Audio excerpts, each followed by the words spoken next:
Women ഞാൻ strong ആയതുകൊണ്ടാണോ നമുക്ക് drawbacks പലപ്പോഴും ഉണ്ടാകും? അതായത് ഇവർ വന്നാൽ നമ്മുടെ സീറ്റ് തട്ടിയെടുക്കുമോ, എൻ്റെ പൊസിഷൻ പോകുമോ, അതെനിക്ക് തോന്നുന്നു ഇന്ത്യയിൽ മാത്രമല്ല വേൾഡ് വൈഡ് ആയിട്ടുള്ളൊരു ഭയം ഇതുണ്ട്. ഫുൾ ടൈം രാഷ്ട്രീയക്കാരിക്ക് സാമ്പത്തിക സ്വയം പര്യാപ്തത നടക്കില്ല എന്നുള്ളതും ഒരു യാഥാർത്ഥ്യമാണ്. ഇന്നത്തെ ഒരു പുതിയ സാഹചര്യത്തിലുള്ള സ്ത്രീകൾ നേരിടുന്ന രാഷ്ട്രീയ രംഗത്ത് വരുന്ന സാധാരണ പ്രവർത്തകരും ലീഡർഷിപ്പും നേരിടുന്ന ഒരു വെല്ലുവിളി, കക്ഷി രാഷ്ട്രീയ വ്യത്യാസമില്ലാതെ നമ്മൾ നേരിടുന്ന ഒരു പ്രയാസം എന്ന് പറയുന്നത് സോഷ്യൽ മീഡിയ ഉപയോഗിച്ചുകൊണ്ട് ഈ സ്ത്രീയുടെ ആത്മബലത്തെ, ആത്മവിശ്വാസത്തെ, ധൈര്യത്തെ എങ്ങനെ ഇടിച്ചു താഴ്ത്താം, അവളെ എങ്ങനെ സെക്ഷുവലായി അല്ലെങ്കിൽ വെർബലായി അല്ലെങ്കിൽ സൈബർ അറ്റാക്കിലൂടെ ഒക്കെ ഹരാസ് ചെയ്യാം, വായടപ്പിക്കാം എന്നുള്ള ഒരു തന്ത്രം ഈ സമൂഹം ഉപയോഗിക്കുന്ന ഒരു സാഹചര്യമാണ് ഇന്നത്തെ സ്ത്രീകൾ നേരിടുന്നത്.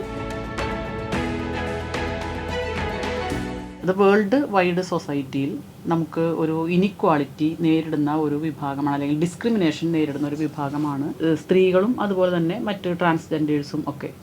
അപ്പോൾ ജെൻഡർ അടിസ്ഥാനത്തിൽ പലതരത്തിലുള്ള സാമൂഹ്യമായ, രാഷ്ട്രീയമായ, സാംസ്കാരികമായ മാറ്റി നിർത്തലുകൾക്ക് വിധേയമാകുന്ന ഒരു വിഭാഗമാണ് സ്ത്രീകൾ, അതുപോലെ തന്നെ ട്രാൻസ്ജെൻഡേഴ്സ് ഒക്കെ അടക്കം. അപ്പോൾ ഇതെന്തുകൊണ്ടുണ്ടാകുന്നു എന്നുള്ളതാണ് ഇവിടെ ഉന്നയിച്ച ഒരു ചോദ്യം. അതിൽ നമുക്ക് കൂടുതലായിട്ട് നമുക്ക് മനസ്സിലാക്കാൻ സാധിക്കുന്നത്, നമുക്ക് രണ്ട് തരത്തിലുള്ള എംപവർമെൻറ്റിന് വേണ്ടി ശ്രമിക്കുന്ന ഒരു സമൂഹത്തിലാണ് നമ്മൾ ജീവിക്കുന്നത്. നമ്മുടെ സമൂഹം എങ്ങനെയാണോ, അതായത് സമൂഹത്തിൻ്റെ ഏത് തരത്തിലുള്ള സാമൂഹ്യ വ്യവസ്ഥിതിയാണോ നമ്മുടെ രാജ്യത്ത് നിലനിൽക്കുന്നത്, അല്ലെങ്കിൽ നമ്മുടെ ലോകരാജ്യങ്ങളിൽ നിലനിൽക്കുന്നത്, ആ വ്യവസ്ഥിതിക്ക് അനുഗുണമായ വിധത്തിൽ മനുഷ്യരെ ട്രെയിൻ ചെയ്യിക്കുന്നു, ചിട്ടപ്പെടുത്തുന്നു. ആ ചിട്ടപ്പെടുത്തലുകൾ സമൂഹത്തിലുള്ള formal and non formal social agents വഴിയാണ്. എന്ന് പറഞ്ഞാൽ കുടുംബം, ഒരു കുഞ്ഞ് ജനിച്ചു വീഴുന്നത് ഒരു കുടുംബത്തിലാണല്ലോ. കുടുംബം, അതിനോടനുബന്ധിച്ച് സോഷ്യലൈസേഷൻ്റെ ഭാഗമായി മതം, ജാതി, വിദ്യാഭ്യാസ സംവിധാനങ്ങൾ, രാഷ്ട്രീയം, മറ്റ് ഇതര സോഷ്യൽ ഓർഗനൈസേഷൻസ് എല്ലാം, ഇതിൽ നിന്നൊക്കെ നമുക്ക് ഔപചാരികവും അനൗപചാരികവുമായ വിദ്യാഭ്യാസം ലഭിക്കുകയാണ്. ആ വിദ്യാഭ്യാസത്തിലൂടെയാണ് സാമൂഹ്യ വ്യവസ്ഥിതിയെ നിലനിർത്തിക്കൊണ്ട് പോകുന്നത്. അപ്പോൾ നമ്മുടെ സമൂഹം എന്ന് പറഞ്ഞാൽ, ഇന്ത്യൻ സമൂഹം എന്ന് പറഞ്ഞാൽ പാട്രിയാർക്കി വാല്യൂസ് ഉള്ള ഒരു സമൂഹമാണ്, അല്ലെങ്കിൽ പാട്രിയാർക്കിയാണ് അതിൻ്റെ ബേസ് എന്ന് പറയുന്നത്, പുരുഷാധിപത്യമാണ്. ആ പുരുഷാധിപത്യ സമൂഹത്തെ നിലനിർത്തുന്നതിന് വേണ്ടി, അല്ലെങ്കിൽ ആ പുരുഷാധിപത്യ സമൂഹത്തിലെ അംഗങ്ങൾ എന്നുള്ള നിലയ്ക്ക് എല്ലാ മനുഷ്യരെയും പുരുഷാധിപത്യത്തിൻ്റെ മൂല്യങ്ങൾ പഠിപ്പിച്ച് സ്ത്രീകൾ വളരെ വിനയത്തോടുകൂടി, വിധേയത്വത്തോടുകൂടി പെരുമാറേണ്ടവരാണ് എന്നും, തീരുമാനമെടുക്കുന്ന വേദികളിൽ സ്ത്രീകൾ വരേണ്ടതില്ല എന്നും, മറ്റ് ആചാരാനുഷ്ഠാന കാര്യങ്ങളിലൊക്കെ കുഞ്ഞുങ്ങളെ വളർത്തുക, അല്ലെങ്കിൽ വീട്ടിലെ കെയറിങ് ഡ്യൂട്ടീസൊക്കെ ചെയ്യുക എന്നുള്ള തരത്തിലേക്ക് സ്ത്രീകളെ കാണുന്നു. നേരെ മറിച്ച് ലോകത്തുള്ള, ഇപ്പോൾ ഹ്യൂമൻ റൈറ്റ്സ് ലോകം മുഴുവനുള്ള അംഗീകരിച്ചിട്ടുള്ളതാണ് ഹ്യൂമൻ റൈറ്റ്സ്, മനുഷ്യാവകാശ പ്രഖ്യാപനം ഐക്യരാഷ്ട്ര സംഘടനയുടെ. അതിനെ തുടർന്ന് നമ്മുടെ രാജ്യങ്ങൾ സ്വാതന്ത്ര്യം നേടുന്നു, ഇന്ത്യയിൽ ഭരണഘടന ഉണ്ടാകുന്നു. ഈ ഭരണഘടനയിലൊക്കെ ഇക്വാളിറ്റി ബിഫോർ ലോ ആണ്. അതുപോലെ തന്നെ ഡിസ്ക്രിമിനേഷൻ പാടില്ല എന്നുള്ളതാണ്. ഇപ്പോൾ ആർട്ടിക്കിൾ 14 ഇക്വാളിറ്റി ബിഫോർ ലോ ആണ്.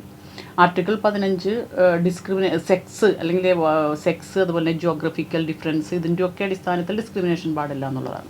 ആർട്ടിക്കിൾ 16 ഈക്വൽ ഓപ്പർച്യൂണിറ്റിയാണ്. ഇതൊക്കെ റിട്ടൺ ആയിട്ട് നമ്മുടെ ഭരണഘടനയിലുണ്ട് എങ്കിൽ പോലും ആ അർത്ഥത്തിൽ നമുക്ക് അനുഭവിക്കാൻ കഴിയുന്നില്ല നമ്മുടെ സമൂഹത്തിൽ. അതിൻ്റെ കാരണം നമ്മുടെ സൊസൈറ്റി എന്ന് പറയുന്നത് പുരുഷാധിപത്യ സമൂഹമാണ്. ആ പുരുഷാധിപത്യത്തെ നിലനിർത്തുന്ന സോഷ്യൽ വാല്യൂസ്, അതുപോലെ തന്നെ ടാബൂസ്, അതുപോലെ തന്നെ സ്റ്റീരിയോ ടൈപ്സ്, ഇതൊക്കെയാണ് നമ്മളെ നിലനിർത്തുന്നത്. രാഷ്ട്രീയത്തിലെ സ്ത്രീകളെ കുറിച്ച് നമ്മൾ പറയുകയാണെങ്കിൽ, നമുക്കറിയാവുന്ന പോലെ കുറച്ചു കാലമായി നമുക്ക് സ്ത്രീകൾക്ക് സംവരണം കിട്ടി. സംവരണം 30% കിട്ടുന്നു, പിന്നീട് അത് 50%-ലേക്കാകുന്നു. അതെവിടെയാണെന്ന് ആലോചിച്ചോണം, തദ്ദേശ സ്ഥാപനങ്ങളിൽ മാത്രമാണ്. അതിന് ഒരു പടി കൂടി അസംബ്ലിയിലോ പാർലമെൻറ്റിലേക്കോ അതില്ല എന്നുള്ളതും ഒരു യാഥാർത്ഥ്യം. അപ്പോൾ ലോക്കൽ ബോഡിയിൽ ഈ പറയുന്ന സംവരണം രാഷ്ട്രീയത്തിൽ ലഭിച്ചതോടുകൂടി സ്ത്രീകൾക്കെല്ലാം ആയിട്ടുണ്ട്.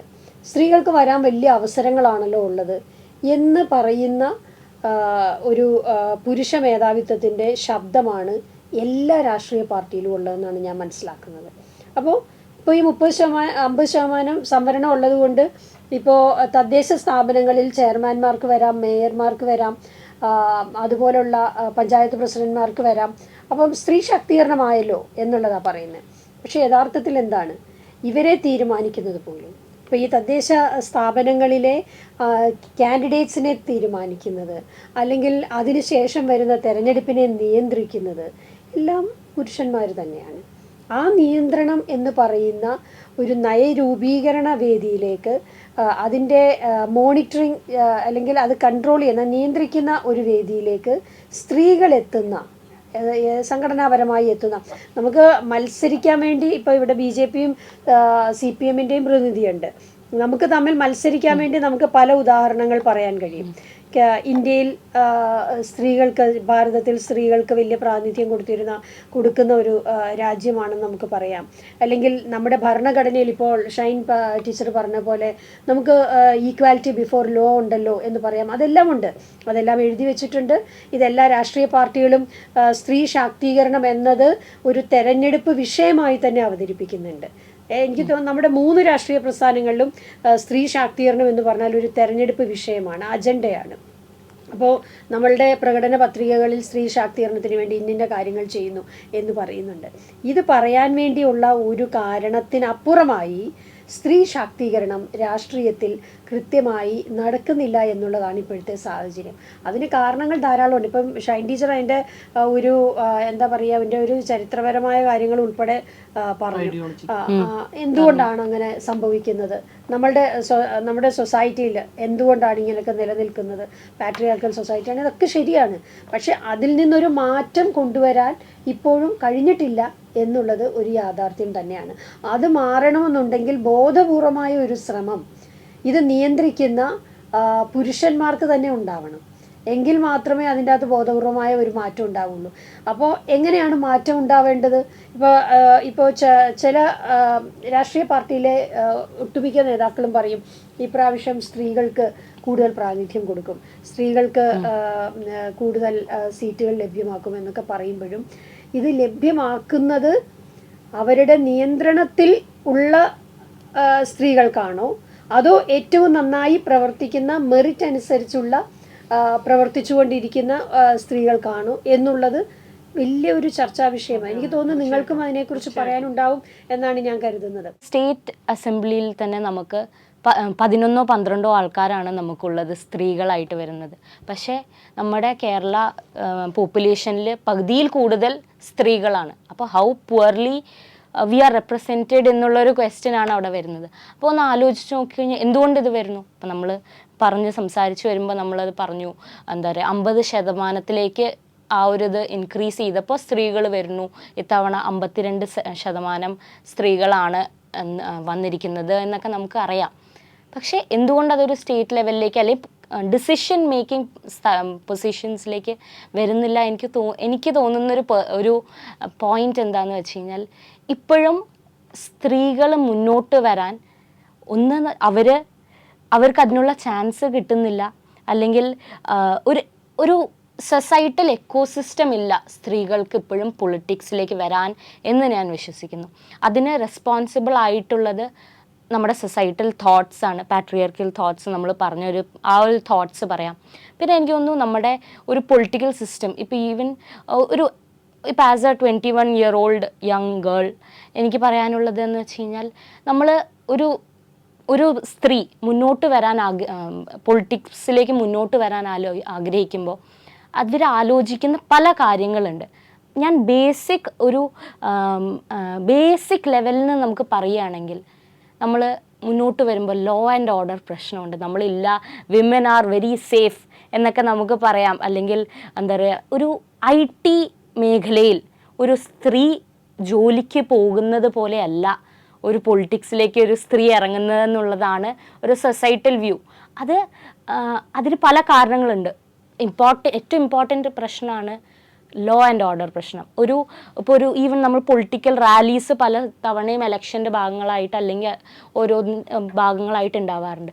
പൊളിറ്റിക്കൽ റാലീസ് ഉണ്ടാകുമ്പോൾ പോലും അവിടെ അതൊരു കൺട്രോൾഡ് എക്കോസിസ്റ്റം അല്ല. അവിടെ വരുമ്പോൾ ലോ ആൻഡ് ഓർഡർ ഇഷ്യൂ ഉണ്ടാവുമോ, അല്ലെങ്കിൽ ആർ ദ വിമൻ സേഫ് എന്നുള്ള ക്വസ്റ്റ്യൻ എപ്പോഴും ഈവൻ ഫാമിലീസ് ഒരു ഇപ്പോൾ ദീപ്തി മാം അല്ലെ ഷൈൻ ടീച്ചർ അവർ മുന്നോട്ട് വന്ന് ഈ ഒരു ഇത്രയും ഈ പൊളിറ്റിക്കൽ ഇത്രയും ഒരു എക്സ്പീരിയൻസ്ഡ് കരിയർ ഉണ്ടായത് എന്തുകൊണ്ടാണ്? Because they had supportive people around them, അല്ലെങ്കിൽ they have fought for it and they have come forward. അതുകൊണ്ടാണ് അവർ എല്ലാ മെറിറ്റോറിയസ് പൊസിഷൻസിനും അർഹരായിരിക്കുന്നത്. They have fought forward. It is not അത് സിമ്പിളായിട്ട് അവർക്ക് കിട്ടിയ ഒരു കാര്യമല്ല. പണ്ട് നമ്മൾ സ്ത്രീകൾ ജോലിക്ക് വരുന്നത് പോലും ജോലിക്ക് പോകേണ്ട ആവശ്യമില്ല എന്നായിരുന്നു സ്ത്രീകൾ പറഞ്ഞത്. അതിൽ നിന്ന് സൊസൈറ്റി ഇവോൾവ്. എന്നിട്ട് ജോലിക്ക് പോകണം, സ്ത്രീകളെല്ലാവരും ജോലിക്ക് പോകണം പറയുന്നവരാണ് ഇപ്പോൾ ഉള്ളവർ. അല്ലാത്ത ആൾക്കാരുമുണ്ട്, ഇപ്പോഴും പഴയ തോട്ട് വെച്ച് മുന്നോട്ട് നീങ്ങുന്ന ആ ആശയങ്ങൾ വെച്ച് മുന്നോട്ട് നീങ്ങുന്ന ആൾക്കാരുണ്ട്. പക്ഷെ ഒരു ചേഞ്ച് ഉണ്ടായിട്ടുണ്ട് കുറച്ച് സ്ഥലങ്ങളിലെങ്കിലും.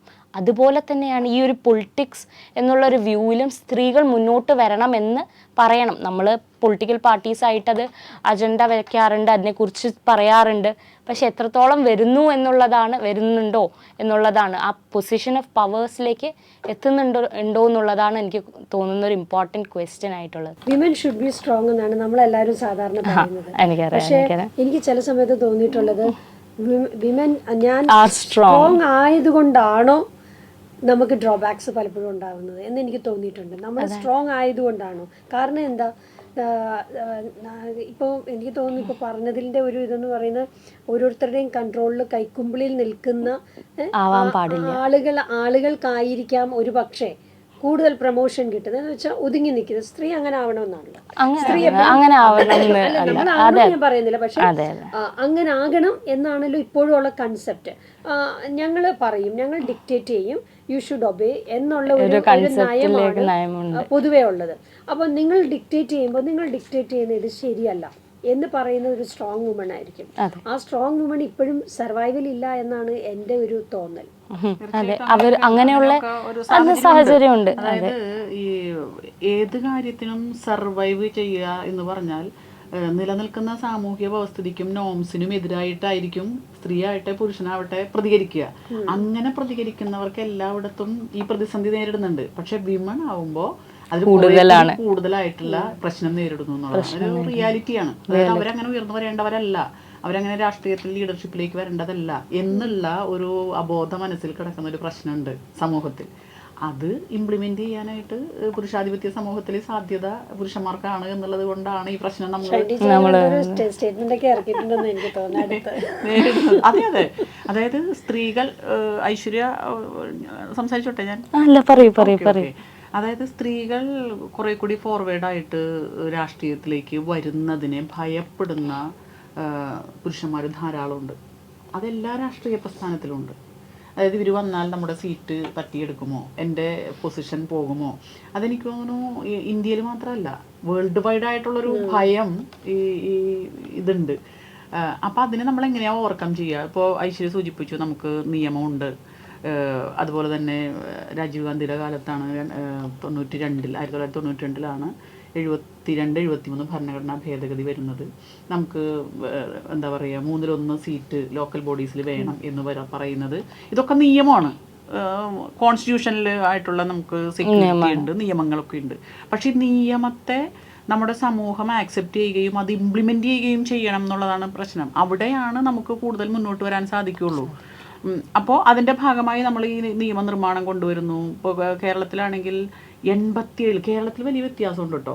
അത് ഏതെങ്കിലും വേറൊരു കാര്യവും ഞാൻ പറയാൻ ഉദ്ദേശിക്കുന്നില്ല. കേരളത്തിൽ മറ്റ് സംസ്ഥാനങ്ങളിൽ നിന്ന് വ്യത്യസ്തമായി ഇപ്പോൾ ഹ്യൂമൻ ഡെവലപ്മെൻറ്റ് ഇൻഡെക്സിലും ഗ്ലോബൽ ജെൻഡർ ഇൻഡെക്സിലും നമ്മൾ വലിയ വ്യത്യാസമുള്ളൊരു സമൂഹമാണ് കേരള സമൂഹം. അതിൽ ഒരു കാരണം ഈ ഗ്ലോബൽ എക്കണോമിക് ഫോറം തന്നെ വെച്ചിട്ടുള്ള 4 പ്രധാനപ്പെട്ട കാര്യങ്ങളിൽ ഒന്ന് വിദ്യാഭ്യാസം നമ്മൾ വലിയ തോതിൽ പ്രൊമോട്ട് ചെയ്തു. ഇപ്പോൾ 1987 കാലഘട്ടത്തിലാണ് സാക്ഷരത വരുന്നത്.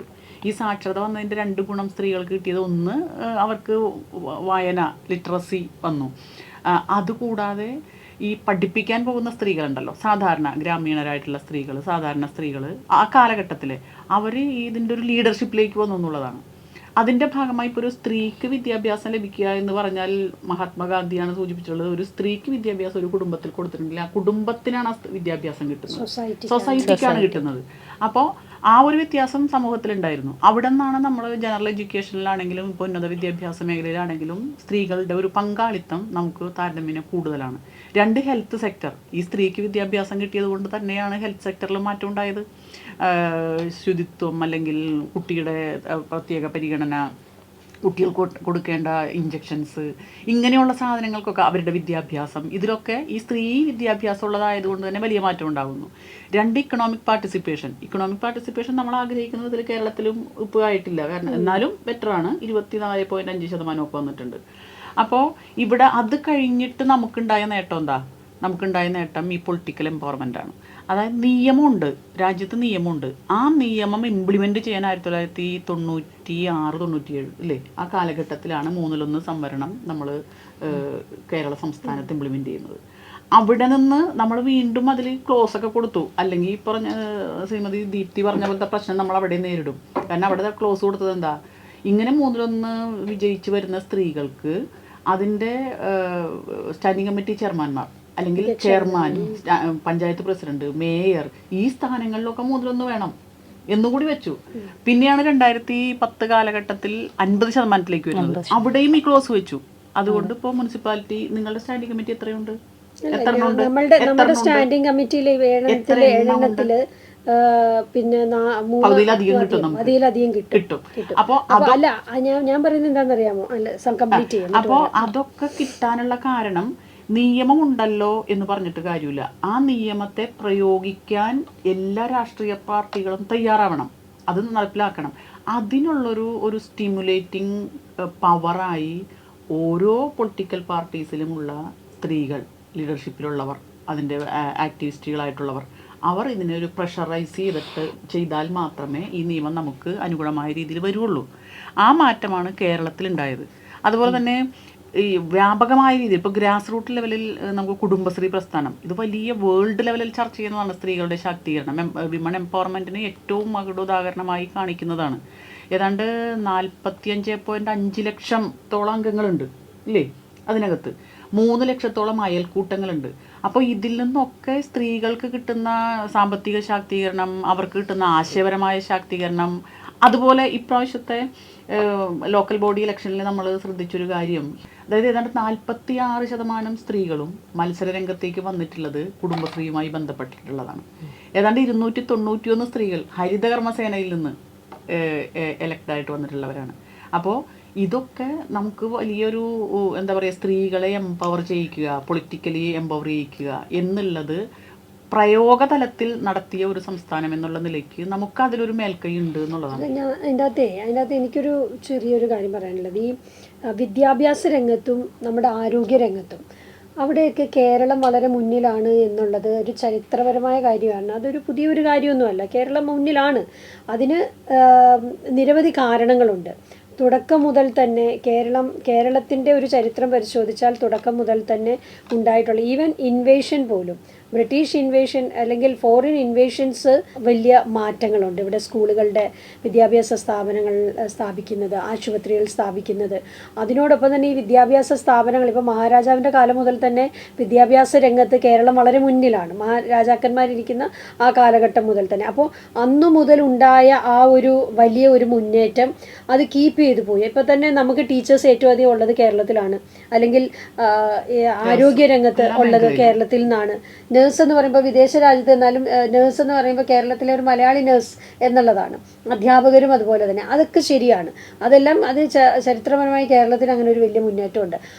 ഇതെല്ലാം ഉണ്ടാകുമ്പോഴും ഞാൻ വിശ്വസിക്കുന്നത് നമ്മൾ മറ്റ് പല സംസ്ഥാനങ്ങളെ വെച്ച് നോക്കുമ്പോൾ രാഷ്ട്രീയപരമായി കേരളത്തിലുള്ള സ്ത്രീകളാണ് ഏറെ പിന്നിൽ നിൽക്കുന്നത് എന്നാണ് ഞാൻ മനസ്സിലാക്കുന്നത്. നമുക്ക് എല്ലാ സംസ്ഥാനങ്ങളും വേണമെങ്കിൽ കമ്പയർ ചെയ്ത് നോക്കിയോ, അവിടെ എല്ലാ MP-മാർ എത്ര പേര് വരുന്നുണ്ട്, MLA-മാർ എത്ര പേര് വരുന്നുണ്ട്, എല്ലാ രാഷ്ട്രീയ പ്രസ്ഥാനവും എടുത്ത് നോക്കിയോ, ഏറ്റവും അധികം കേരളത്തെക്കാൾ കൂടുതൽ അവിടെയുണ്ട്. അപ്പോൾ ഈ വിദ്യാഭ്യാസം ഉണ്ടായിട്ടും ചിന്താശക്തി ഉണ്ടായിട്ടും ഇതെല്ലാം ഉണ്ടായിട്ടും കേരളത്തിൽ നിന്നുള്ള വനിതകൾ രാഷ്ട്രീയപരമായി മുമ്പോട്ട് വരുന്നില്ല എന്നുള്ളത് ഏറ്റവും പ്രധാനപ്പെട്ട ഒരു വിഷയമായി നമ്മൾ രാഷ്ട്രീയത്തിന് അതീതമായി ചർച്ച ചെയ്യേണ്ട ഒരു വിഷയമാണെന്ന് ഞാൻ കരുതുകയാണ്. അത് ഞാനും എഗ്രി ചെയ്യുന്നു. നമ്മൾ നോക്കിക്കഴിഞ്ഞാൽ തന്നെ നമുക്കറിയാം, ഇപ്പോൾ സ്റ്റേറ്റ് അസംബ്ലിയിലാണെങ്കിൽ ഏറ്റവും കൂടുതലുള്ള ഛത്തീസ്ഗഡിലാണ് നമ്മുടെ സ്ത്രീകൾ വരുന്നത്, 14% വരുന്നു. നമ്മുടെ കേരളം അപ്പോൾ 7-8% ഛത്തീസ്ഗഡിലുള്ളത് തന്നെ കുറവാണ്. വെൽ എഡ്യൂക്കേറ്റഡ് ആണ്, എംപവേർഡ് ആണ്. പക്ഷെ പൊളിറ്റിക്സ് എന്നുള്ളൊരു ഫീൽഡിലേക്ക് മുന്നോട്ട് വരുന്നില്ല. അതൊരു സത്യം, പകൽ പോലെ സത്യമായിട്ടുള്ളൊരു കാര്യമാണത്.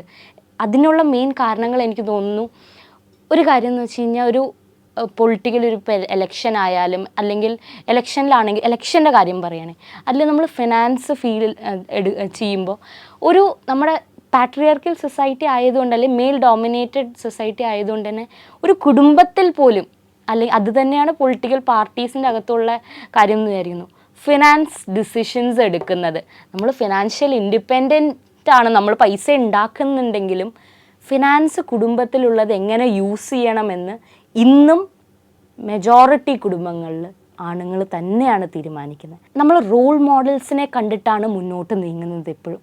വെൻ വിമൻ കം ഫോർവേഡ്, സ്ത്രീകൾ മുന്നോട്ട് പോയി അവരൊരു പൊസിഷനിലെത്തും. ഇപ്പോൾ ദ്രൗപദി മുർമു പ്രസിഡൻ്റ് ആയപ്പോൾ, അല്ലെങ്കിൽ നമുക്കൊരു വിമൻ ചീഫ് മിനിസ്റ്റർ ആവുമ്പോൾ, പൊളിറ്റിക്കൽ പാർട്ടീസോ ഐഡിയോളജീസോ ഒക്കെ വിട്ടിട്ട് പോലും വി ബിക്കം ഹാപ്പി. കാരണം എന്താ, യെസ്, നമ്മുടെ ഇടയിൽ നിന്നുള്ളൊരു സ്ത്രീ എത്തി എന്ന് പറയുമ്പോൾ it encourages women to come forward. ആദ്യ കാലഘട്ടത്ത് ഇപ്പോൾ 33% സംവരണം ആദ്യം ലോക്കൽ ബോഡി ഇൻസ്റ്റിറ്റ്യൂഷൻസിൽ വന്ന സാഹചര്യത്തിൽ തീർച്ചയായും ഈ ഒരു സംസാരം നമ്മുടെ സമൂഹത്തിലുണ്ടായിരുന്നു. അത് കുറേ യാഥാർത്ഥ്യവുമായിരുന്നു. കാരണം ഒരു പബ്ലിക് ആക്ടിവിറ്റീസിൽ, അല്ലെങ്കിൽ ക്ലിയറായി പറഞ്ഞാൽ രാഷ്ട്രീയ രംഗത്ത് ഉള്ള പരിശീലനം സ്വാഭാവികമായി ലഭിക്കുന്നത് പുരുഷന്മാർക്കാണ്. ഇപ്പോൾ അതിൻ്റെ ഏറ്റവും ആദ്യം സ്റ്റാർട്ടിംഗ് എന്ന് പറയുന്നത് നമ്മുടെ കുടുംബത്തിൽ ഒരു ന്യൂസ് പേപ്പർ വന്നു. ഈ ന്യൂസ് പേപ്പർ ആദ്യം ഉപയോഗിക്കാനുള്ള എല്ലാ സാഹചര്യവും സമയവും സമൂഹം ചോദ്യം ചെയ്യപ്പെടാതെ കൊടുക്കുന്ന ഒരു വിഭാഗമാണ് പുരുഷന്മാർ. അപ്പോൾ അതുകൊണ്ട് തന്നെ രാവിലെ വന്നാൽ പത്രം വായിക്കുന്നു, ന്യൂസ് കാണുന്നു, TV ന്യൂസ് കാണുന്നു. അപ്പോൾ പൊളിറ്റിക്കലി കുറേ കൂടി അവെയർ ആകാൻ, സ്ത്രീകളെക്കാൾ കുറേ കൂടി അവെയർ ആകാനുള്ളൊരു സാധ്യത പുരുഷന്മാർക്ക് ലഭിക്കുന്നു. അതുപയോഗിച്ച് പബ്ലിക് ആക്ടിവിറ്റീസിലും കുറേ കൂടി ആക്സെപ്റ്റബിൾ ആയിട്ട് ഒരു ആക്സെപ്റ്റൻസി ലഭിക്കുന്നത് പുരുഷന്മാർക്ക് തന്നെയാണ്. ഇപ്പോൾ പൊളിറ്റിക്കൽ പാർട്ടീസിൽ അല്ലെങ്കിൽ പൊതുകാര്യങ്ങളിൽ ഒക്കെ, പബ്ലിക് അഫയേഴ്സിലൊക്കെ ഇടപെടാനുള്ള ഒരു സോഷ്യലായിട്ടുള്ളൊരു കൺസെൻറ്റ് പുരുഷന്മാർക്കുണ്ട്. അതുകൊണ്ട് തന്നെ ആ കാര്യങ്ങളിൽ അവർക്കാണ് കൂടുതൽ അവെയർ ഉള്ളത്.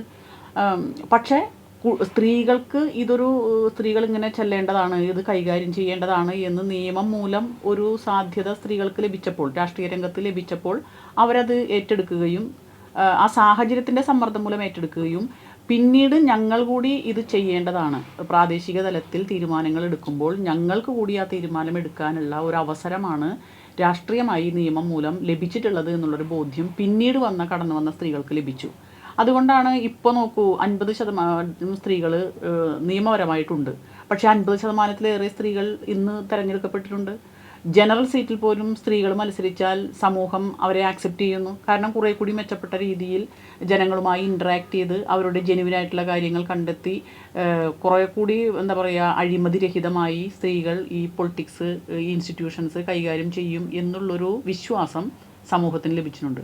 അപ്പോൾ ഇതാദ്യം ഈ പറഞ്ഞ സൂചന, അതായത് സ്ത്രീകൾ രാഷ്ട്രീയ രംഗത്തേക്ക് വന്നാൽ അല്ലെങ്കിൽ അതിൻ്റെ ലീഡർഷിപ്പിലേക്ക് വന്നാൽ ഭർത്താവാണ് കൈകാര്യം ചെയ്യുന്നത് എന്നുള്ളൊരു ധാരണ കേരളത്തിൽ ആദ്യം ഉണ്ടായിരുന്നു. പക്ഷേ കേരളത്തിൽ ഇന്നത്തെ രാഷ്ട്രീയ ഒരു സാഹചര്യത്തിൽ ആ ഒരു ധാരണ ശരിയല്ല. വളരെ ഏബിളായിട്ടുള്ള കോർപ്പറേഷൻ മേയർമാർ, അതുപോലെ തന്നെ പഞ്ചായത്ത് പ്രസിഡൻറ്റുമാർ, മുനിസിപ്പൽ ചെയർമാൻമാർ, സ്റ്റാൻഡിംഗ് കമ്മിറ്റി ചെയർമാൻമാർ, ഈവൻ മെമ്പേഴ്സ്, ഇവരെല്ലാം നല്ല രീതിയിൽ ഇത് ഹാൻഡിൽ ചെയ്യാൻ കഴിവുള്ളവരാണ് എന്ന് കേരളത്തിൽ തെളിയിച്ചിട്ടുണ്ട്. പക്ഷേ അപ്പോൾ പോലും 2011 പ്രശസ്ത മാധ്യമ പ്രവർത്തകയായിട്ടിരുന്ന പബ്ലിക് റിലേഷൻസ് വകുപ്പ് ഒരു ഉദ്യോഗസ്ഥയും കൂടിയായിരുന്ന ശ്രീമതി KA ബീന എഴുതിയൊരു പുസ്തകമുണ്ട്. ആ പുസ്തകത്തിൻ്റെ പേര് ആ കസേര ആരുടേതാണ് എന്നുള്ളതാണ്. അവരവരുടെ ഇന്ത്യയിൽ എല്ലാ ഗ്രാമങ്ങളിലും ഗ്രാമപഞ്ചായത്തുകളിലും ഒക്കെ സഞ്ചരിച്ച് അവിടുത്തെ സ്ത്രീകൾ അനുഭവിക്കുന്ന പ്രശ്നങ്ങളെക്കുറിച്ചാണ് ചർച്ച ചെയ്തിട്ടുള്ളത്. അപ്പോൾ അവരുടെ അനുഭവങ്ങളിൽ അവർ പറയുന്നത്, ഇപ്പോൾ നമ്മുടെ ചെന്നൈ അടുത്ത് ഒരു പുത്തൂർ എന്ന് പറയുന്നൊരു ഗ്രാമത്തിൽ അവിടെ ഒരു പഞ്ചായത്ത് പ്രസിഡന്റ് സ്ത്രീയാണ്, ദളിത് വിഭാഗത്തിൽപ്പെട്ട സ്ത്രീയാണ്. അവർ 15 വർഷം പഞ്ചായത്ത് പ്രസിഡന്റായി തിരഞ്ഞെടുക്കപ്പെട്ടവരാണ് ഈ റിസർവേഷൻ്റെ ഭാഗമായി. പക്ഷേ അവർക്ക് കുറേ വർഷങ്ങൾ ആ കസേരയിൽ ഇരിക്കാൻ അവിടുത്തെ സമൂഹം സമ്മതിച്ചിരുന്നില്ല എന്നാണ്. നിലത്താണ് അവർ ഇരുന്നത് എന്നാണ് അവർ പറയുന്നത്, അവരുടെ അനുഭവത്തിൽ നിന്ന് പറയുന്നത്. അപ്പോൾ ഇതൊരു റിയാലിറ്റി, ഇന്ത്യയിലെ ഇപ്പോൾ കേരളത്തിൽ നിന്ന് പുറത്തു പോയാൽ ഇന്ത്യയിലെ ഗ്രാമങ്ങളിലെ ഒരു റിയാലിറ്റിയാണിത്. അല്ലെങ്കിൽ അവളെ ആക്രമിക്കുക. ഇന്നത്തെ ഒരു പുതിയ സാഹചര്യത്തിലുള്ള സ്ത്രീകൾ നേരിടുന്ന രാഷ്ട്രീയ രംഗത്ത് വരുന്ന സാധാരണ പ്രവർത്തകരും ലീഡർഷിപ്പും നേരിടുന്ന ഒരു വെല്ലുവിളി, സ്ത്രീകൾ ഇങ്ങനെ കടന്നു വരുന്നത് ഇഷ്ടപ്പെടാത്ത ബഹുഭൂരിപക്ഷം വരുന്ന സമൂഹം, ആ സമൂഹത്തിൽ നിന്ന് നമ്മൾ നേരിടുന്ന, ഇപ്പോൾ ഇവിടെ കക്ഷി രാഷ്ട്രീയ വ്യത്യാസമില്ലാതെ നമ്മൾ നേരിടുന്ന ഒരു പ്രയാസം എന്ന് പറയുന്നത് സോഷ്യൽ മീഡിയ ഉപയോഗിച്ചുകൊണ്ട് ഈ സ്ത്രീയുടെ ആത്മബലത്തെ, ആത്മവിശ്വാസത്തെ, ധൈര്യത്തെ എങ്ങനെ ഇടിച്ചു താഴ്ത്താം, അവളെ എങ്ങനെ സെക്ഷുവലായി അല്ലെങ്കിൽ വെർബലായി അല്ലെങ്കിൽ സൈബർ അറ്റാക്കിലൂടെ ഒക്കെ ഹരാസ് ചെയ്യാം, വായടപ്പിക്കാം എന്നുള്ള ഒരു തന്ത്രം ഈ സമൂഹം ഉപയോഗിക്കുന്ന ഒരു സാഹചര്യമാണ് ഇന്നത്തെ സ്ത്രീകൾ നേരിടുന്നത്. പക്ഷേ കേരളത്തിലെ സ്ത്രീകൾ അതിനെ ഓവർകം ചെയ്യുന്നു തന്നെയാണ് എൻ്റെ ഒരു വിശ്വാസം. കാരണം അതിനുള്ള ഒരു ബാക്ക്ഗ്രൗണ്ടും ഒരു സോഷ്യൽ സപ്പോർട്ടും മറ്റേത് സംസ്ഥാനങ്ങളിൽ നിന്ന് വ്യത്യസ്തമായി നമുക്കുണ്ട്. ഇതൊരു റിയാലിറ്റിയാണ്, കേരളത്തിൻ്റെ ഒരു റിയാലിറ്റിയാണ്. അതുകൊണ്ട് തന്നെയാണ് നമ്മൾ ഇത്രയും ശക്തമായി നമ്മൾ 3 പേരും ഇതേപോലെ സംസാരിക്കാനും പ്രവർത്തിക്കാനും ഒക്കെയുള്ളൊരു സാഹചര്യം നമുക്കിവിടെ ലഭിക്കുന്നത്. വളരെ അധികം സ്ത്രീകൾ അത് മനസ്സിലാക്കി പൊളിറ്റിക്കലി പിന്നീട് വന്ന തെരഞ്ഞെടുപ്പുകളിലെല്ലാം പൊളിറ്റിക്കലി നിന്നിട്ടുണ്ടെങ്കിലും മറ്റൊരു കാഴ്ച കണ്ടത് അവരെ പലരെയും മാറ്റി നിർത്തിയിട്ട് അതിൽ മിടുക്കികളായിട്ടുള്ള പല ആളുകളും മാറിപ്പോവുകയും പകരം പുതിയ ആളുകൾ റീപ്ലേസ് ചെയ്യുകയും ചെയ്യുന്നു. ആ റീപ്ലേസ് ചെയ്തു വരുന്ന ആളുകൾ പലപ്പോഴും ഇത് പറയുന്ന പോലെ, ഇപ്പോൾ പറയുന്ന മുൻസി ഡ്രൈവിംഗ് എന്ന് പറഞ്ഞതുപോലെ ഭർത്താവോ അല്ലെങ്കിൽ അവരെ പൊളിറ്റിക്സിലേക്ക് കൊണ്ടുവരുന്നവരോ ഇതിലേക്ക് കൊണ്ടുവന്ന് നിർത്തിയവരോ ആരുമാകാം. ഇതിപ്പോൾ വീട്ടിലുള്ള ഒരാൾ തന്നെ ആകണം എന്നൊന്നുമില്ല. അപ്പം പിൻസി ഡ്രൈവിംഗ് നടത്തിയത്. അപ്പോൾ അങ്ങനെ പിൻസി ഡ്രൈവിംഗ് നടത്തുന്നതാണ് കുറേയും കൂടി കംഫർട്ടബിൾ. അപ്പം നമ്മൾ പറയുന്ന നിലയ്ക്ക് പോകും. അപ്പോൾ ഇപ്പോൾ അതിൻ്റെ ഇടയിൽ വേറൊരു കാര്യം നമുക്ക് കൂട്ടി യോജിപ്പിക്കാം. ഷൈൻ ടീച്ചർ പറഞ്ഞ പത്രം വായിക്കുന്നതിനെ കുറിച്ച് പറഞ്ഞു. നമ്മളുടെ സ്ത്രീകളിൽ എത്ര സ്ത്രീകൾക്കാണ് ആനുകാലികമായി നടക്കുന്ന രാഷ്ട്രീയ വിഷയങ്ങളിൽ പ്രതികരിക്കാൻ കഴിയുന്നത്? ഇന്ന് നടക്കുന്ന രാഷ്ട്രീയ വിഷയങ്ങളിൽ കക്ഷി രാഷ്ട്രീയം പറയണമല്ലോ, കക്ഷി രാഷ്ട്രീയവും നമ്മൾ മനസ്സിലാക്കുകയും പറയുകയും ചെയ്യണമല്ലോ. ഒരു രാഷ്ട്രീയ പ്രസ്ഥാനത്തിലായിരിക്കും ഓരോരുത്തരും വർക്ക് ചെയ്യുന്നത്. അപ്പോൾ അത് പറയാൻ കഴിയണമെന്നുണ്ടെങ്കിൽ അവർക്ക് കറൻറ്റ് ഇഷ്യൂസിനെ കുറിച്ച് അവർ അവെയറായിരിക്കണം, അത് പഠിക്കാനുള്ള സമയം വേണം, അതിലേക്ക് ഇറങ്ങിച്ചെല്ലാൻ കഴിയണം. നിലവിലുള്ള നമ്മുടെ സാമൂഹ്യ സ്ഥിതി അനുസരിച്ച് സ്ത്രീകൾക്ക് അതിനുള്ള സാഹചര്യം വളരെ വളരെ കുറവാണ് എന്ന് മാത്രമല്ല, അത്തരം വിഷയങ്ങളിൽ സ്വതന്ത്രമായി ഒപ്പീനിയൻ പറയുന്ന സ്ത്രീകൾ എന്ന് പറയുന്നത് കൂടുതൽ ചലഞ്ചസ് ഏത് സംഘടനയിലായാലും ഫേസ് ചെയ്യേണ്ടതായിട്ട് വരും. അങ്ങനെ ഫേസ് ചെയ്യുന്ന സ്ത്രീകൾ നിലനിന്ന് പോകുന്നവർ വളരെ കുറച്ചാണ്. അപ്പോൾ അങ്ങനെ ഒരു ഘട്ടം എത്തുമ്പോഴേക്കും ഈ ചലഞ്ചസ് ഫേസ് ചെയ്ത് ചില ആളുകൾ അതിൽ നിന്ന് വിഡ്രോ ചെയ്യുന്ന ഞാൻ കണ്ടിട്ടുണ്ട്. ഒരു സ്റ്റേജ് കഴിയുമ്പോഴത്തേനും എന്തിനാണ് ഇങ്ങനെ നമ്മൾ ഇതിൽ കുറെ പേര് അതിൽ നിന്ന് അങ്ങ് വിഡ്രോ ചെയ്യും. വീണ്ടും കുറേ ആളുകൾ നിലനിന്ന് പോകുന്നവരുണ്ടാവും. അപ്പം ഞാൻ മനസ്സിലാക്കുന്നത് വളരെ ചെറിയ ശതമാനം സ്ത്രീകൾ മാത്രമാണ് സംഘടനാപരമായോ അല്ലെങ്കിൽ രാഷ്ട്രീയമായോ കാര്യങ്ങൾ മനസ്സിലാക്കി ഇതിൻ്റെ അകത്ത് നിലനിൽക്കുന്നത്. ബാക്കിയുള്ള ബഹുഭൂരിപക്ഷം സ്ത്രീകളും ആരെങ്കിലും ഒരാളെ ഡിപ്പെൻഡ് ചെയ്ത് നിൽക്കുന്ന ഒരു സാഹചര്യം ഇതിൻ്റെ അകത്തുണ്ട്. ഞാനിത് പറയുമ്പോൾ ചിലപ്പോൾ വിവാദമാവും, കുറേ ആളുകൾ ഇത് അംഗീകരിക്കണം എന്നൊന്നുമില്ല, പക്ഷേ യാഥാർത്ഥ്യം അതാണ്. ആരെയെങ്കിലും ഡിപ്പെൻഡ് ചെയ്യുന്ന, ഒരു പുരുഷനെ ഡിപ്പെൻഡ് ചെയ്ത് നിൽക്കുന്ന സ്ത്രീ ആയിരിക്കും ഇപ്പോൾ രാഷ്ട്രീയ രംഗത്ത് കൂടുതലുള്ളത്. സെൽഫ് സഫിഷ്യൻ്റ് ആയിട്ട് ഒപ്പീനിയൻ പറയുന്ന, അത് പാർട്ടിയുടെ ഉള്ളിലാണെങ്കിലും വെളിയിലാണെങ്കിലും പുറമേയുള്ള കാര്യങ്ങളിലും ആണെങ്കിലും അങ്ങനെ പറയുന്ന സ്ത്രീകൾ വളരെ ലിമിറ്റഡ് ആയിട്ട് മാത്രമേ നിലനിൽപ്പുള്ളൂ. അവർക്ക് വളരെ ചെറിയ നിലനിൽപ്പേ ഉള്ളൂ എന്നുള്ളതാണ് എനിക്ക് പലപ്പോഴും തോന്നിയിട്ടുള്ളത്. ഇപ്പം ഞാനൊരു 3.5 പതിറ്റാണ്ടായി രാഷ്ട്രീയത്തിൽ നിൽക്കുന്ന ഒരാളാണ്. എനിക്ക് നമ്മുടെ ഒരു ചെറിയ പ്രായം മുതൽ തന്നെ നമ്മൾ എത്രയോ ചലഞ്ചസ് ഫേസ് ചെയ്തിട്ടുണ്ടാവും. പക്ഷേ സ്റ്റിൽ വീണ്ടും നിൽക്കാൻ എന്നെപ്പോലെ നിൽക്കുന്ന വിരലിനുണ്ടാവുന്ന സ്ത്രീകൾ മാത്രമേ ഉള്ളൂ എന്നാണ് ഞാൻ വിശ്വസിക്കുന്നത്. എന്ന് വെച്ചാൽ അത്രയും കൺസിസ്റ്റൻ്റ് ആയിട്ട് നിന്ന് ചെറിയ പ്രായം മുതൽ നമ്മൾ അങ്ങനെ പോകുന്നത്. ഓരോ ഘട്ടം എത്തുമ്പോഴും നമ്മുടെ ലൈഫിലെ ഓരോ ഘട്ടം എത്തുമ്പോഴും നമുക്ക് പല പല കാര്യങ്ങളുണ്ട്. നമുക്ക് പ്രസവം ഉണ്ടാവും, വിവാഹം ഉണ്ടാവും, നമ്മുടെ കുട്ടികളെ വളർത്തലുണ്ടാവും. ഈ ഓരോ സ്റ്റേജ് വരുമ്പോഴും നമ്മൾ പുറമേ നീ അനുഭവിക്കുന്ന ചലഞ്ചസും പ്രശ്നങ്ങളും അതിനോടൊപ്പം നമുക്ക് ചിലപ്പോൾ ഇത് ഒരുമിച്ച് കൊണ്ടുപോകാൻ പറ്റില്ല. അങ്ങനെ ഒരുമിച്ച് കൊണ്ടുപോകാൻ കഴിയുന്ന സ്ത്രീകളും വളരെ ചുരുക്കമേ ഉള്ളൂ. അപ്പോൾ അവർക്ക് എന്ത് പിന്തുണയാണ് നമുക്ക് കൊടുക്കാൻ കഴിയുന്നത്? ആരാണ് അവർക്ക് പിന്തുണ കൊടുക്കേണ്ടത്? സ്ത്രീകൾ യഥാർത്ഥത്തിൽ രാഷ്ട്രീയത്തിലേക്ക് വരണമെന്ന് ബോധപൂർവമായി എല്ലാ രാഷ്ട്രീയ പ്രസ്ഥാനങ്ങളും ശ്രമിച്ചാൽ, അതിൻ്റെ നേതൃത്വത്തിൽ ഇരിക്കുന്നവർ ശ്രമിച്ചാൽ, നല്ല കൊള്ളാവുന്ന നല്ല മിടുക്കികളായിട്ടുള്ള സ്ത്രീകളെ, നല്ല നല്ല എന്താ പറയുക, നന്നായി ചിന്തിക്കാൻ കഴിയുന്ന നല്ല കേപ്പബിൾ ആയിട്ടുള്ള സ്ത്രീകളെ രാഷ്ട്രീയ രംഗത്ത് കൊണ്ടുവരാൻ എല്ലാ രാഷ്ട്രീയ പ്രസ്ഥാനങ്ങൾക്കും കഴിയും. അതിന് എത്രത്തോളം എഫേർട്ട് ഇടുന്നു എന്നുള്ളതാണ് നമ്മുടെ മുമ്പിലുള്ള ചോദ്യം. ഇതില് ശ്രീമതി ദീപ്തി പറഞ്ഞപ്പോൾ ഒരു കാര്യം സൂചിപ്പിച്ചതേ, രാഷ്ട്രീയത്തിൽ ഇറങ്ങുന്ന സ്ത്രീകളെ സംബന്ധിച്ച് വലിയ ഉത്തരവാദിത്വങ്ങളുണ്ട്. അതായത് കുടുംബത്തിൻ്റെ ഉത്തരവാദിത്വം, റീപ്രൊഡക്ഷൻ, അതുപോലെ തന്നെ പ്രൊട്ടക്ഷൻ, അതായത് വീട്ടിലെ, പിന്നെ കെയറിങ്, ഇത്തരത്തിലുള്ള ഉത്തരവാദിത്വങ്ങൾ വലിയൊരു ബേർഡനായി സ്ത്രീയുടെ ചുമലിൽ വരുന്നു എന്നുള്ളത് ഈ രാഷ്ട്രീയത്തിൽ ഇറങ്ങുന്ന സ്ത്രീകൾ നേരിടുന്ന വലിയൊരു പ്രതിസന്ധിയാണ്. അപ്പോൾ ഈ പ്രതിസന്ധിയെ അല്ലെങ്കിൽ ഈ തടസ്സത്തെ നീക്കാൻ ഗവൺമെൻറ്റിൻ്റെ ഭാഗത്തുനിന്നും ഉത്തരവാദിത്വം ഏറ്റെടുക്കണം. അതുപോലെ തന്നെ നമ്മൾ മാറണം. ഇപ്പോൾ ശ്രീമതി ദീപ്തി ഇവിടെ സൂചിപ്പിച്ചു, എത്രയോ ഫൈറ്റ് നടത്തിയിട്ടാണ് ഓരോ സ്ത്രീയും രാഷ്ട്രീയത്തിലേക്ക് ഇറങ്ങുന്നത്, രാഷ്ട്രീയ പ്രസ്ഥാനത്തിൻ്റെ പ്രവർത്തകയായി അല്ലെങ്കിൽ ലീഡർഷിപ്പിലേക്കൊക്കെ വരുന്നത്. നമ്മൾ ആദ്യം കുടുംബത്തിൽ ഫൈറ്റ് ചെയ്തിട്ട് വിജയം വരിച്ചിട്ടുള്ളതിന് ശേഷമാണ്. അപ്പോൾ കുടുംബത്തിൽ ഈ സംവിധാനങ്ങളോട് ഫൈറ്റ് ചെയ്ത് വിജയം വരിച്ചതിന് ശേഷം പുറത്തേക്ക് രാഷ്ട്രീയത്തിലേക്ക് ഇറങ്ങുന്ന സ്ത്രീ ആ രാഷ്ട്രീയ രംഗത്ത് പ്രവർത്തിക്കുന്നതോടൊപ്പം തന്നെ ഈ സമൂഹം അടിച്ചേൽപ്പിച്ചിട്ടുകൊണ്ടിരിക്കുന്ന സാമൂഹ്യമായ ഉത്തരവാദിത്വങ്ങളുടെയും സമ്മർദ്ദം ഏറ്റെടുക്കേണ്ടി വരുന്നു എന്നുള്ളതൊരു റിയാലിറ്റിയാണ്. അപ്പോഴും നമ്മൾ സംസാരിക്കുമ്പോൾ തീർച്ചയായിട്ടും പറയും, ഞാൻ എൻ്റെ കുടുംബത്തിലെ എല്ലാ കാര്യവും ചെയ്തതിന് ശേഷമാണ് രാഷ്ട്രീയ പ്രവർത്തനവും ചെയ്യുന്നത് എന്ന് അഭിമാനത്തോടു കൂടി പറയുന്ന സ്ത്രീകളുണ്ട്. യഥാർത്ഥത്തിൽ അങ്ങനെയാണോ പറയേണ്ടത്? അങ്ങനെയല്ലല്ലോ പറയേണ്ടത്. എങ്ങനെയാണോ ഒരു പുരുഷൻ രാഷ്ട്രീയ പ്രവർത്തനത്തിന് കുടുംബത്തിൽ നിന്ന് വളരെ എന്താ പറയുക ഓഫ് ഹാൻഡായിട്ട് പുറത്തേക്ക് പോകുന്നത്, അതേ മനോഭാവത്തോടു കൂടി അല്ലെങ്കിൽ അതേ സാഹചര്യത്തിൽ നിന്ന് ഒരു സ്ത്രീക്ക് പോകാൻ പറ്റുന്ന ഒരു സാമൂഹ്യ സാഹചര്യം നമ്മളുണ്ടാക്കണം. അതുണ്ടാക്കാനുള്ള ഉത്തരവാദിത്വം രാഷ്ട്രീയ രംഗത്ത് പ്രവർത്തിക്കുന്ന, വ്യത്യസ്ത രാഷ്ട്രീയ രംഗത്ത് പ്രവർത്തിക്കുന്ന സ്ത്രീകൾ എന്നുള്ള നിലയ്ക്ക് നമുക്കൊക്കെ അതിൻ്റെ ഉത്തരവാദിത്വമുണ്ട്. അപ്പോൾ അതിനെന്താ വേണ്ടത്?